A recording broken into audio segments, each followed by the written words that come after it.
Kaino masini pisina tahata mucha krisina. Aina ko bugam ta tada bamake. Kana kido bayar salo. Priyang hak machinda murumur sonduna.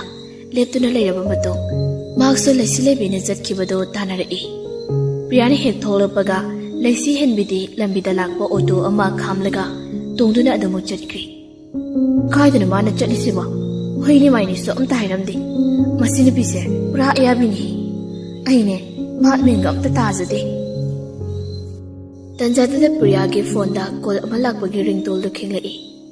Lakliba call adu kanagino haiduna yengluba matamda. Number shift tawramdi unknown number oirambadada ya khanjana duna leiraba mato. Lakliba call adu phat paikhatuna. Hello, kana? Som ise Priya oibirabra. Mane, kana nangdi? Ise, I mean buina koi. Iya machingle bana ise hoigi gari se thil chona tharakpani. Ise le mida call to baso call pairakta. Oh, ado nangbu hausi kadai de leirino. Kashampa junction da leiri. Ngak lermo ai tholagi. Se hairam laga Priya do call do kakthit laga. Boinaw na leiri hairiba mafam adu tamna la ami. Ngake matong makhoi ani thengnaraduna Priya na hairapani. Nangdi kaida mo handoiba. Ise imanaba amada call dawri. Ama su yorani. Adugo pulo hankidoini. Pare adudi emu changkrage ko. Hoise. Asana Priya na gari edo thoraga magi leifam adu tamna changla ami. Gari edo khamnalaga magi kada changlakduna laisi hemida call dawsi adu bo laisi hembigi phone adu switch off leiramni. Priya wakhal leitada ba haibadu oiri. Mabukda su mon khalai.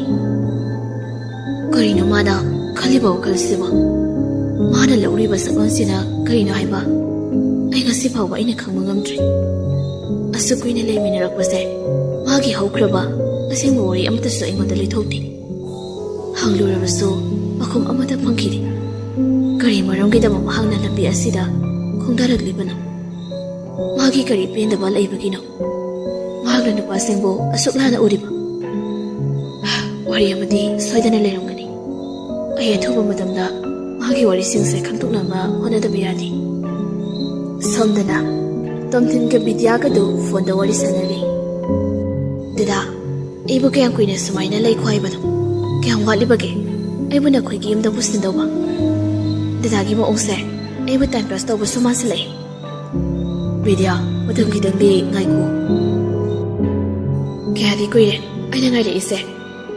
Ibu na kuy giyam da bustin mga moy da mo oyradi. Ibu karigi piba masi uhen biri ba na. Bidya, ay ko siyam sorry. Nang isaw daw lang ang kinukudoge. Isaw lang may wangap na sunati. Dadana nung patho pang amoy da bo irati. Kaygi ay punong si madam biriba na. Bidya, ay buhawsi kay daw hay ba na. Iyam dadalay riba na pido. At hapag matam na tanto kikada ba ni. Madaw nang amoy da bo iragadi yung natadok to na iba ni. Mapamamadalay rasi. Madaw, ito po yaroy da buwani. Kaygi ito po yaroy. Ay bu piba masida kaya ang kuina yung asda layo hay ba no? Ima pa mana kang ladi ay punsi kari oy ni nang hay ba ngamra? Pare, nang nahay ba kuding magdo ay yaragi. Odo ibani na layo doy say kaday doon. Ato kita magtati kim tawagan ay nafanabasin ni. Pare, ay hauzi malagi. Ibani na hiya unabang pangdada nang ngay doon na leram. Hoy, kitang dituraw ba? Si hainaram laga Bidya do phone adu thangkri. Phone thangkibaga Bidya zu mapi maralo sinaba honani. Sonda su tongthil mapi hongdoli. Nihaki matongda mapi hongbodol loiraduna magi kadagi tholapani. Lamyaida magi nupi Purnimaga hek thenari. Magi nupa tongthilna mapi maralo sindana tholapada ubada Purnima ichamchamna hanglakpani. Tama kaji sapidoina. Taba mo chaloge. Kaya ang kuiraktoy no. Tamba ngamdi. Angang masa ngamdi. Hospital pawda sa minarase. Haizabado na kamay taw ba. Tama na sa pigadaba tabak to. Yang naluba tabak oidra di. Hospital di halalaga chatpi bayaridra. Ayamu yaudra so itanda salo. Ay tabak sangdi. Tama na sa pidaw iba tabak se. Kaya mo yam naluba tabak no. Madunang na hangpam thok tini. Ay natong ning badaw bada nang natigat pam so mathaw tadi. Aduga nangi leifam thokpado adum tumina adum lei. Magi aningba apamba pangtau tawna duna leirabadi yamba minarabagi address na karino. Thabak chalamdai kholamdai sidane chabing yang wagakara. Tamogi thamoise karamba thamoino hek apopa nacha si phawba nungsiba masak khangdabasiba. Nacha asina ngarangdagi masa sagatuna kaptuna leiribase mapa ama oina kidangdi wafam thokpraina khale. Isasi ai khakdagi nati tamogi suna sana tabra. Mapa ama oina macha asigidama thaudangdo laubiba ngomoidabo oirabadi karigidama. Waduk mapung phanabu haiba loidringai tumthina fathatlaga as yam hainaroi nangna thandane ngalaga leho se hairam laga tumthin khonglai thuna mapanda thokri magi dupana thausa bidana hairam liba wai sing aduna maram oiraga purnima do mapung nusiduna kaptuna lehoi nakan amadana lesilembina kaka sigi gate sidawina khabiram lesilembina haibagi matung inna auto thoriba nupa aduna gate manak aduda auto adu khami leisilembi panthaba tawda auto adudagi prapra kumthadana kaka ketarge ibema upachama yankhaidang lipibiru auto thoriba nupa adugi wadu taraba matung leisilembi prestagi chani chapi ama lauthoktuna auto thoriba nupa aduda piramlaga mamai adu leithoktuna chatki ibema paisa halom do waline nupadona hariba wado leisilembi kemta tadaba makhai gate ado hangtoktuna manungda changkhri leisilembi na gate ado hangtoktuna changlakpa matamda leiramliba leikai ge ahal laman ima ibel mayam do ubada masa do sor phungkatli khanghaude miludagi pirang ihaurakhiba pirang tana thumatlaba mamit aniduna miyang thamlai phi angauba amana kupsinduna leiriba thawai yaudraba haksang aduda khongthang adu tapna thanglakpana phi angauba mana kupsinduna leiriba thawai yaudraba haksang adugi manak yaurakli leplammadagi makhada git launa famthareduna makut aduna kupsinduna leiriba angauba phi adubu tapna haidoktuna mapitana thumatlaba mamit aniduna nushini yengjerami khanghaude mamit anidagi ingagi nungzugumna pirangna lepa leita sintharaklikhiba taithoklubasu tawda pirang adubu maningtamna sinthahalli ngak mamit kuptaba makhai engzaduna leiraba matung thawai yaudraba haksang adubu mathada chujet konsilaga kapladuna hairai ima kaino ngasi imada nasagi mipangda utpiriba mataw asiba se hogalo nasai lai nasabu thadokuna chatkhiba yarui ima hogalo aibane ima nangna nasaibu thadokuna chatkrabadi nacha kanada ima haina kausaba phangane se hogalo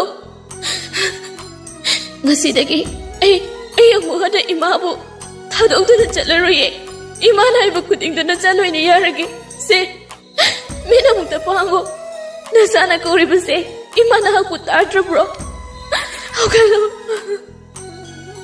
asi hairaga makhol thokna ningamdaba amaga loinana law khongduna kapli leisi hemene kapado ubada mafamduda leiriba ima ibel ahalaman singso kapnadaba amata yawramde ahal amana hairai nakoi kana lei nupi macha si amukta themjinbi nupi macha asigi matause yengba ngamdrene ahal adugi wahaido taraba matung maunaha ani kakjang silaktuna leisi henbi bu jingkhatpirai leisi henbina maunaha ani dogi makut adu fatkan tholaduna mapa ibungo ratana leiriba adu tamna chinsilaktuna mapa ibungo ratalgi masado nomduna kaplaga hairai baba ima se ina ko kumdri baba na mukta khodokpiyo nacha ibu ima na warokruba male se baba mama bu mukta khodokpiyo mama bu mukta khodokpiyo ai mama ga wari sanage machanupi gi mataw aduda ratan khangba ngamlakdri machanupi bu mathada chena konsin bidona machanupi gi makukta nusina nanthabidona asumna hairai ipa bu kari oire sige Isada ipana kari hayo haibano. Nagidamase taibang kumaying bawara to na tumkrabane. Tumjarasano amuk anak hawdoklarayse. Ipana nangidamabu hawdoklamaso. Handang mapoksing magidi oyna ado magkumlaaroy na. Mapapong ratalgi wahi ado tabada lesi hembina. Mapaibungo na koliba makut ado lautolaga. Thamoy sok na ningamdaba amaga loyna na hayrei. Nati. Manudo makak yari. Ay mama machay mo tatog to na. Sadki makak yari. Yari. Si hayraga leibak makada gitlaw na fam thayraga. Maraybak udo leibak ta mathanta sujinjaraga kaptuna leikri. Machanupigi mataw adu urega mapaibungo ratanso thamoy puba ngamlaktraduna kaplai. Ngihaki matong indugi thawa yawdraba haksang adu aroiba oina mathong mangam pangthoknanabagidamak semsaba pumba loiri. Moibung khongbuso haurakli pungjaiba isai sakbuso haurakli. Dhahamari changsilaktuna indugi thawa yawdraba haksang adubu ku manungda hapchinnabagidamak thangtokki tawbada laisi hebi chensilaktuna. Nakoy kanamta aigi mabu pudana sakhiba yaroi. Kadaidano aigi mabu pudana chatoise. Thado aigi mabu thado. Aigi mabu pudana nakoy kanamta sakhiba yaroi. Asi haraga hi launa kapchari. Ahal oirabi nupi ani changsilaktuna laisi henbibo phajinbirami. Ima nang aibu thadoktuna chalagi khalabo. Ima nang chakhiba yaroi. Nasaibu kepta nungsidrabo. Se chakhiba yaroi. Asi haraga mapagi manakta amu changsilaktuna. Baba, makoy na mama puputuna chatkibase. Kaidano. Se makoy bumta kamiyo. Se makoy bumta kamiyo. Ratal lontoktaba amagumna tumina leptuna laikri. Baba, kaya tumina lairo. Se mama bumta kamiyo haibane. Se mama bumta kamo.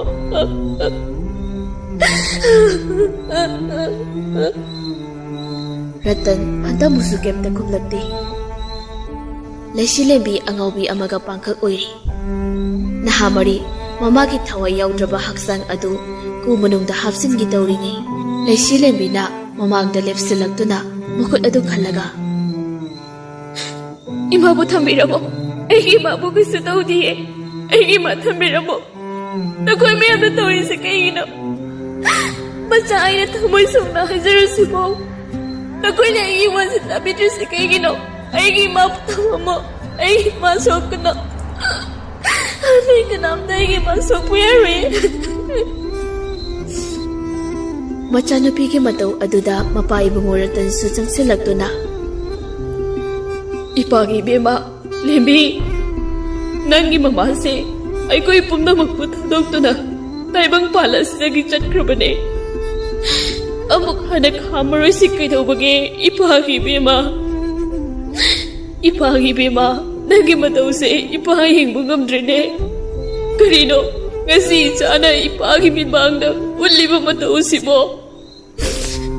Ichagi matawse ipahing bungamdre. Ipabu kariyoyo haibano ipagi bema. Mapaibungo ratangi wahedo taraga laisilemi makuk adu puba ngamlaktri. Makot aniduna makuk adu da thamlaga. Ima haina machinda tapna soladuna. Panglamba mamit anido tapna ushiladuna. Leibak makhada longna haitharaga gyan mangduna taduna laikri. Mafam aduda leiramliba mi khar sinsilaktuna. Laisilemi makukta ising thaduna laknari. Ngayaki matung laisilemi gyan lakli. Haujikti laisilembigi Mama Indugi ariba mathau tawnaba puthoknabagi pungpham ado pungthinba isai sakpa amu haurakli. Handamukti laisilembi kapsu kaptri walangsu amata ngangkhidri. Angawbi amagumna yengkhiba miyek amada adumak yengduna laikri. Mamagi thawa yawdraba haksang adasu puthokri. Mau anina laisilembibu sambiduna mamagi ariba mathau mangam pangthoknaba yawnabagi damak puduna laami. Laisilemi chali haiba khaktani mahakna thangliba khongthang adu kadai da chatlibano haiba ma masa gyan tajadi nakan amadana kamdawri jinglembado laisile miga priyaga lakpra haiduna getlomda mangak adu chepthaduna yengduna leiri lakmalaktaba adu da jinglembada laisile migi number da call tawjare ame adabu switch off hairi pantha batawda priyada call amuk tawri phonda priya nigra yorage ta jawna no eni lobo chakhibadi phanadi koire hauji bhaw yawtrisibu kaidabu yorge dada ngasidi nachana aikhoibu warabirano aikoi lakjararoigi priya ge wahi aduda jinglembado nungaitaba amaga loinana hanglai kaidabu yorge priya lembido ayuktagi kadai sakibano khangde aina phone do ori sanari ngai do hobi thokibani call to buso my call to buso my phone do switch off lai ta jaw buso lami aina la roina hai khrabani dada sound ko hoi adu bude saudida si hairam laga jinglemba phone adu thamkri phone thamlaba matung ni jinglemba na khali lembina yutigi chitki haibasina kadai chatlibano amukso mabukta khalle ahiga maga kari mari bu thoknaduna aina haiba wada mana maru oina khandoino pare laktrasana ayamu hana mangada wam ta hayari mana chatningba aningba apama lambida chakrasana ayamu na yelaroi tanjatu da nakandagi dacha inene imungda amta chang o hai langle na hairek pani jinglema wakal amada tauduna lerambadagi langlen gi khonjal adu tabada khalamba wakal adu mangkri langle lomda mamai adu onsilaktuna hoi haibagumna mangak adu nomni jinglembado langlena wahi ama pau hairamdana imungdu sangkhi ge tawbada langlena phak hairei da chauba kaidorage ngasidi nan makai ge iman manadi wakal nuai tabra jinglema noknindaba pinu ama noklaga kaisu dawdida nangi wakal na oiramni somda kai awat apa leige haido amta yengsinbiramo ai image manakta amta changmuki hoida jaw jinglemba wa makha taramdana imungda sankri mamagi kada ima nasabu ko bibabo ichale do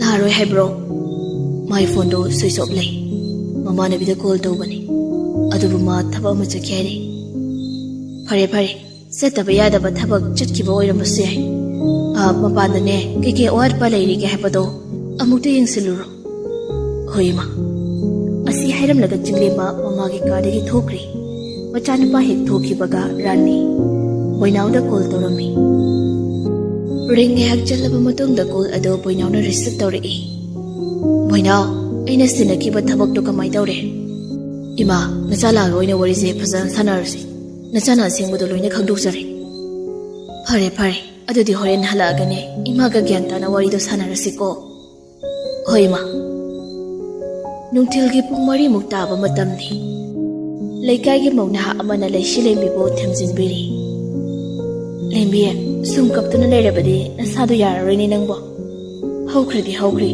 haujibu pendi ningamde haiduna sum khanjila leradi thamoi laimen oinabani se kharasu kautokpa tamba tabani inama ayam pendi aise mama hatba ngamdi macha haibad oili adam na haiba hauna deni nangbo aise mama mapana haiba inmi macha ama haibado oiram labadi ngasi mana taibang pan dogtuna chatkibase chatlamno aise ampate ko aise apatu masane nasana nasabu adu lana logano miyoi bai koise ngasi natraga hayengdi taibang palase thadokduna chakhigedaba ngaptani ahana kongi wa khaktani magi matamduna bulaklabada nang aina thingba ngamusunati hoi inena manung matam zadana lekhidaba asimadi ekhusu yamna nungaiti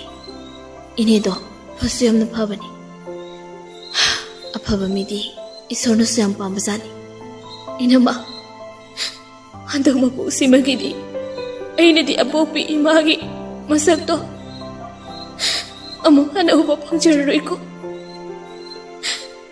ꯅꯨꯃꯤꯠ ꯑꯗꯨꯗ ꯃꯆꯥ ꯑꯩꯕꯨ ꯎꯅꯕ ꯂꯥꯛꯄ ꯃꯇꯝꯗ ꯏꯃꯥꯅ ꯍꯥꯏꯕ ꯋꯥꯗꯣ ꯃꯆꯥ ꯑꯩꯅ ꯌꯥꯔꯝꯂꯕꯗꯤ ngasi imana macai bu duduk na chatki basi chalam loi aise mama har bagami masani aina maramoi daga ima baba su yamna wahan kre aise hindu na lebagi kana basu garis later aiso ima ki butu kinna da satkini